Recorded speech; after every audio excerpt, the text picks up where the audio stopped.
जनता दल जिल्हा परिषदसह सर्व स्थानिक संस्थांच्या निवडणुका लढवणार। सांगली जिल्हा जनता दल पदाधिकारी यांची बैठक मंगळवारी दिनांक 28 ऑक्टोबर 2024 रोजी मिरज येथील संपर्क कार्यालयात संपन्न झाली। यावेळी राज्य प्रवक्ता आणि महापालिका अध्यक्ष डॉक्टर जयपाल चौगुले मार्गदर्शन करताना म्हणाले की स्थानिक स्वराज्य संस्थांच्या निवडणुका जिथे आवश्यक तेथे स्वबळावर तर आवश्यक त्या ठिकाणी मित्रपक्षांसोबत युती करून लढवणार असल्याचे सांगितले आहे। यावेळी जिल्हा परिषद गटनिहाय आणि महानगरपालिका प्रभागनिहाय आढावा घेण्यात आला।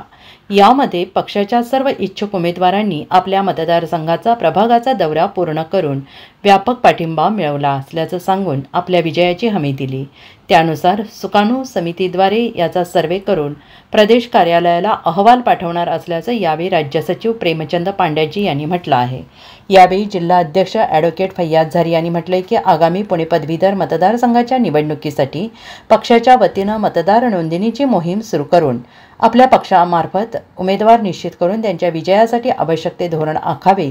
त्यावेळी प्रामुख्याने उपाध्यक्ष संजय ऐनापुरे, महापालिका क्षेत्र उपाध्यक्ष ॲडव्होकेट शब्बीर अलासे, स्वर्गीय शरद पाटील यांचे नातू श्री प्रणव पाटील, शशिकांत गायकवाड, जनार्दन गोंधळी सर, जद अल्पसंख्याक सेल प्रमुख श्री सुलेमान अलासे, निराधार पेन्शन संघटनेचे किराड अंकल, हुसनाप्पा छलवादी, प्रसिद्धी सहाय्यक इरफान मोमीन, रेस्टॉरंट संघटनेचे सचिव तथा अर्थ मोवर श्री प्रशांत अग्रवाल, श्याम कांबळे, त्रिदल वाघमारे, राजू वड्यापन, वैभव कोलप यांच्यासह प्रमुख पदाधिकारी, संभाव्य उमेदवार आणि कार्यकर्ते उपस्थित होते।